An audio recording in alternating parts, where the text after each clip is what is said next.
I guess first, just what a crowd. When it's -8 and it feels like -30 out, it's pretty impressive for all fans to come and support, both teams. I thought it was great energy in the building, and it was just really exciting. It's my first time ever to play a game or even coach a game in this building, so it was really exciting. I'd like to start us off with questions. Can you talk, first of all, Ken, about the play of the goaltenders of this?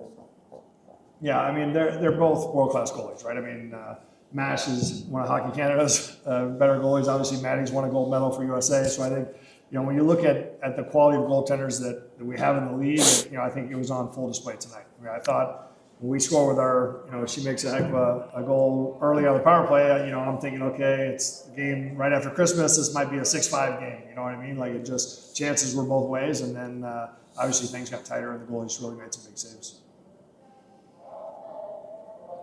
Taylor, can you describe your goal? Yeah, I think I missed it about 3 times during the game, just like knowing kind of our goalie scout and what we've seen from film and stuff. But yeah, I just think, Britta makes great plays out there. She's a grinder and she's going to get the puck, and I think just trying to get open. And then at the end of the day, I saw an odd angle shot, and that's something I practice often. So was just hoping it went in. And can you talk about the fact that you had those 4 power plays, I think, in the first period, and you had a chance to really put the game away there, but what was the thinking after that? Yeah, I think it was a really weird start in general, just because we're not used to, obviously, I think it was the very last shift of my first period that I finally got a 5-on-5 shift, which I guess it's good if you like the power play, but I think it kind of messes up the rhythm of the game a little bit, but in a sense for us, it was good to get some looks on the power play, and we didn't have any later in the game, but it was just something that, get our feet under us, especially after Christmas with the long break. It was nice to maybe not have the whole period 5-on-5. Ken, could you talk a little bit about the evolution of Taylor's game? Especially, I know she's mentioned to us that she's been trying to add some defensive elements to it. So just, how have you noticed her involved? Well, I think it comes with maturity. Obviously, she's a world-class player offensively. She had unbelievable numbers, but I think she's realized over the last couple of years that she has to be a good 200-foot player.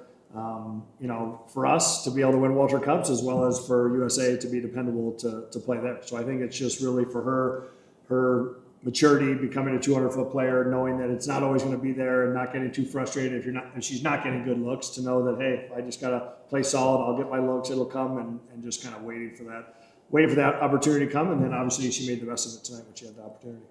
When your players go to Team USA, whether it's camps or something like the Raptors series, what changes do you notice in them when they come back, if any? It's a different look for them. It's a different pressures, different line mates, different, maybe a little system. So I think when they go there, I obviously want them to do their best and do well. And then obviously when they come back, I know that, we always welcome them in and get them back into the fold as quick as we can to play the way that we need to play to be successful. What does it mean to see a team win these neutral site games? I think it's fun. I mean, it's fun to play neutral site games.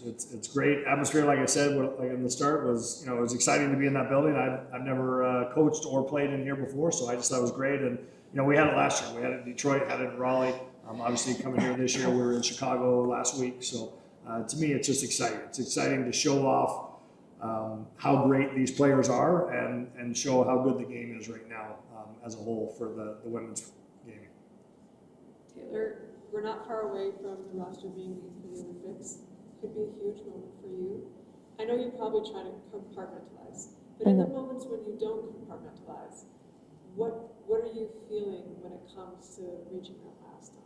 Yeah, I mean, obviously, before I knew the PWHL was a thing, that was the only thing I could think of in the future. But now it's a blessing in disguise that we have this league. And like Ken said, USA, they welcome us back every single time we come back, and we run different systems. But I just think it's like you said, compartmentalizing it. And it's obviously a dream. It's something that I've done everything that I can at this point to put myself in a good spot and hope for the best. I'm not the coach and I'm not the GM to pick teams. So just excited to be here with the team. And, there's a lot of people thinking that and feeling that way. So just excited to be with the team and to be excited to be here. I was talking to a former, national team coach. I won't say what country, but they were saying that one of the things that you cannot manufacture when it comes to these big competitions is desperation, is really, really wanting that. And that's often what separates when it's two good teams, what separates one from another.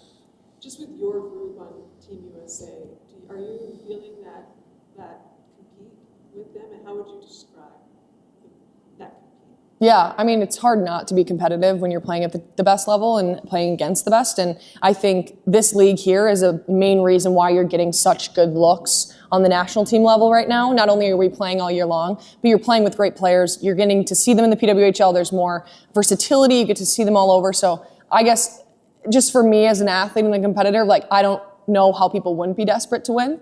And I think the coolest thing about being here in Minnesota is we're the only ones that have done it here. And I, say that with grace, but I also say that in the sense of, like, we want to keep doing it again. And if people, want to come and take our spot, we're happy to be here and to stand our ground. But like you said, it's just desperation's all around. When you're a competitor and you want to win, it happens.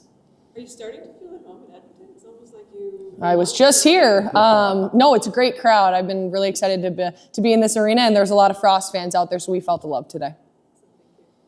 Any final questions?